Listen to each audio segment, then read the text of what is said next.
Hi all, welcome back to my channel unique kids. ഇന്ന് നമ്മൾ വന്നിരിക്കുന്നത് ഒരു കേക്കിൻ്റെ റെസിപ്പി ആയിട്ടാണ്. നല്ല ഹെൽത്തി ആയിട്ടുള്ള ഒരു കേക്ക് റെസിപ്പിയാണത്. ഇതിൽ ഞാൻ മുട്ട ചേർത്തിട്ടില്ല, മൈദയില്ല, ഷുഗറില്ല. ഷുഗറിന് പകരം നമ്മൾ ശർക്കരയാണ് ചേർത്തേക്കുന്നത്. അപ്പോൾ ശർക്കരയൊക്കെ വെച്ചിട്ടുള്ള നല്ല ഹെൽത്തി ആയിട്ടുള്ള ഒരു കേക്കാണ്. അതിൽ ബീറ്ററിൻ്റെ ആവശ്യമൊന്നുമില്ല. ഒരു ഹാൻഡ് വിസ്കോ അല്ലെങ്കിൽ ഒരു സ്പൂണോ വെച്ചിട്ട് മിക്സ് ചെയ്യാൻ പറ്റിയിട്ടുള്ള വളരെ ടേസ്റ്റി ആയിട്ടുള്ള ഒരു കേക്കാണത്. അപ്പോൾ ഒരു ഹെൽത്തി കേക്ക് കൂടിയാണ്. അപ്പോൾ എല്ലാവരും ഒന്ന് ട്രൈ ചെയ്ത് നോക്കണം.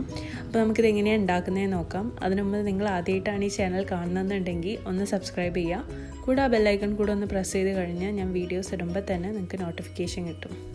അപ്പോൾ അതിനായിട്ട് നമുക്ക് ആദ്യം ബട്ടർ മിൽക്ക് ഉണ്ടാക്കിയെടുക്കണം. ഒരു കപ്പ് പാലിലോട്ട് 1.5 ടേബിൾ സ്പൂൺ അളവിൽ നാരങ്ങനീര് ചേർത്ത് കൊടുത്തിട്ട് ഒന്ന് നല്ലപോലെ മിക്സ് ചെയ്തെടുക്കുക. നാരങ്ങനീര് ഇല്ലയെന്നുണ്ടെങ്കിൽ 1.5 ടേബിൾ സ്പൂൺ അളവിൽ വിനാഗിരി ചേർത്ത് കൊടുത്താലും മതി. ഇനി അതൊന്ന് നല്ലപോലെ മിക്സ് ചെയ്ത് കഴിഞ്ഞതിന് ശേഷം ഒരു 10 മിനിറ്റ് റെസ്റ്റ് ചെയ്യാൻ വേണ്ടിയിട്ട് വെക്കുക. അതൊന്ന് കേർഡിലായിട്ട് വേണം നമുക്ക് അത് കേക്ക് ബാറ്ററിലോട്ട് ചേർത്ത് കൊടുക്കാൻ വേണ്ടിയിട്ട്. ഇനി വേറൊരു ബൗൾ എടുത്തിട്ട് അതിലോട്ട് 1 കപ്പ് ശർക്കര പൊടിച്ചത് ചേർത്ത് കൊടുക്കുക. എന്തെങ്കിലും ചെറിയ ചെറിയ ലംസ് ഉണ്ടെന്നുണ്ടെങ്കിൽ വിസ്ക് വെച്ചിട്ട് ഒന്ന് നല്ലപോലെ പൊടിച്ചെടുക്കുക. ഇനി അതിലോട്ട് 1/2 കപ്പ് അളവിൽ സൺഫ്ലവർ ഓയിൽ ചേർത്ത് കൊടുത്തിട്ട് അത് രണ്ടും കൂടെ നല്ലപോലെ മിക്സ് ചെയ്തെടുക്കുക. അത് രണ്ടും കൂടെ നല്ലപോലെ മിക്സായി കഴിഞ്ഞാൽ അതിലോട്ട് നമ്മൾ നേരത്തെ റെഡിയാക്കി വെച്ചിട്ടുള്ള ബട്ടർ മിൽക്ക് ചേർത്ത് കൊടുക്കാം. ആ ഒരു ബട്ടർ മിൽക്കും കൂടെ അതിലോട്ട് ചേർത്തിട്ട് അത് ശരിക്കും നല്ലപോലെ മിക്സ് ചെയ്യുക. ശരിക്കും ഒരു കണ്ടൻസ്ഡ് മിൽക്കിൻ്റെ ഒക്കെ ഒരു പരുവാവുന്ന വരെ നല്ലപോലെ മിക്സ് ചെയ്തെടുക്കുക. ഓയിലും ശർക്കരയും എല്ലാം കൂടെ നല്ലപോലെ കമ്പൈൻ ആവുന്ന വരെ ഒന്ന് മിക്സ് ചെയ്തെടുക്കുക. ഈ ഒരു കൺസിസ്റ്റൻസിയിലാണ് നമ്മുടെ ബാറ്റർ ഉണ്ടാവേണ്ടത്. ഇനി അതിലോട്ട് നമുക്ക് നമ്മുടെ ഡ്രൈ ഇൻഗ്രീഡിയൻസ് ചേർത്ത് കൊടുക്കാം. അപ്പോൾ ഡ്രൈ ഇൻഗ്രീഡിയൻസിനായിട്ട് ഞാൻ എടുത്തേക്കുന്നത് 1.5 കപ്പ് ആട്ടപ്പൊടിയാണ്, വീറ്റ് ഫ്ലോർ എടുക്കുക. അപ്പോൾ ഈ ഒരു വീറ്റ് ഫ്ലോർ അതിൻ്റെ പകരം നിങ്ങൾക്ക് മൈദ വേണമെങ്കിലും ചേർക്കാം. ഇനി അതിലോട്ട് 1/2 teaspoon baking soda, 1 teaspoon baking powder, ഒരു പിഞ്ച് ഉപ്പും കൂടെ ചേർത്തിട്ട് നല്ലപോലെ മിക്സ് ചെയ്ത് ആ ഒരു ബാറ്ററിലോട്ട് നമുക്ക് ആഡ് ചെയ്ത് കൊടുക്കാം.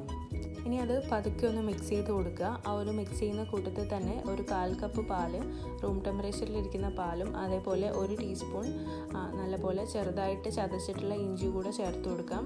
ഇഞ്ചി ഒക്കെ ഇടുന്നത് നിങ്ങളുടെ ഇഷ്ടത്തിന് ചേർത്താൽ മതി. ആ ഒരു ഫ്ലേവർ ഇഷ്ടമില്ലാത്തവർക്ക് അത് അവോയ്ഡ് ചെയ്യാം. ഇനി നമുക്കത് നല്ലപോലെ മിക്സ് ചെയ്തെടുക്കണം. നല്ലപോലെ മിക്സ് ചെയ്തൊരു കേക്ക് ബാറ്റർ ആവുന്നവരെ, ആ ഒരു റിബൺ കൺസിസ്റ്റൻസി ആവുന്നതുവരെ നമുക്ക് ബീറ്റ് ചെയ്തെടുക്കണം. ഈ ഒരു വിസ്ക് വെച്ചിട്ട് തന്നെ നല്ലപോലെ മിക്സ് ചെയ്തെടുത്താൽ മതി. ഇതാണ് അതിൻ്റെ പെർഫെക്റ്റ് കൺസിസ്റ്റൻസി. ഇനി അതിലോട്ട് നമുക്ക് ഒരു 1/2 കപ്പ് ഡേറ്റ്സ് ഇട്ട് കൊടുക്കണം. ഈ ഒരു കാരക്ക നമ്മൾ 1 ടീസ്പൂൺ ആട്ടപ്പൊടിയിൽ നല്ലപോലെ മിക്സ് ചെയ്തെടുത്തിട്ടുള്ളതാണ്. നമ്മുടെ കേക്കിൻ്റെ എല്ലാ ഭാഗത്തും ഈ ഒരു കാരക്ക എത്താൻ വേണ്ടിയിട്ടാണ് ഇങ്ങനെ ചെയ്തിട്ടുള്ളത്. അല്ലാന്നുണ്ടെങ്കിൽ ഇതെല്ലാം കൂടെ കേക്കിൻ്റെ അടിയിൽ പോയിട്ടിരിക്കും. ഇനി ആ ഒരു കാരക്കയും അതിലിട്ടിട്ട് നല്ലപോലെ മിക്സ് ചെയ്ത് കഴിഞ്ഞതിന് ശേഷം ഒരു കേക്ക് ടിന്നിലോട്ട് ഈ ഒരു ബാറ്റർ മാറ്റി കൊടുക്കാം. ഞാൻ 6 ഇഞ്ചിൻ്റെ ഒരു കേക്ക് ടിന്നാണ് എടുത്തേക്കുന്നത്.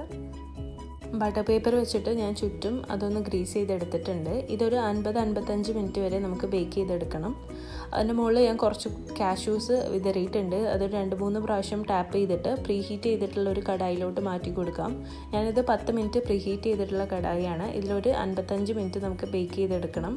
അവനിലാണെന്നുണ്ടെങ്കിൽ 180 ഡിഗ്രിയിൽ 10 മിനിറ്റ് പ്രീ ഹീറ്റ് ചെയ്തതിന് ശേഷം 50 മിനിറ്റ് ബേക്ക് ചെയ്തെടുത്താൽ മതി. ഇപ്പോൾ 50 മിനിറ്റ് കഴിഞ്ഞു. കേക്ക് നല്ലപോലെ ബേക്കായി വന്നിട്ടുണ്ട്. ഒരു സ്ക്വയർ ഇൻസേർട്ട് ചെയ്ത് നോക്കിയാൽ കേക്കിൻ്റെ ലംസ് ഒന്നും ഇല്ലാണ്ട് ക്ലിയർ ആയിട്ട് കിട്ടും. ഇത് നല്ലപോലെ ചൂടാറിയിട്ട് നമുക്ക് കട്ട് ചെയ്യാം. അപ്പോൾ എല്ലാവരും ഈ കേക്ക് ഒന്ന് ട്രൈ ചെയ്ത് നോക്കിയിട്ട് ഫീഡ്ബാക്ക് അറിയിക്കുക. പിന്നെ നിങ്ങൾക്ക് ഈ വീഡിയോ ഇഷ്ടമായെന്നുണ്ടെങ്കിൽ ലൈക്ക് ചെയ്യുക, കമൻറ്റ് ചെയ്യുക, ഫ്രണ്ട്സ് ആൻഡ് ഫാമിലിക്കൊക്കെ ഇതൊന്ന് ഷെയർ ചെയ്ത് കൊടുക്കുക.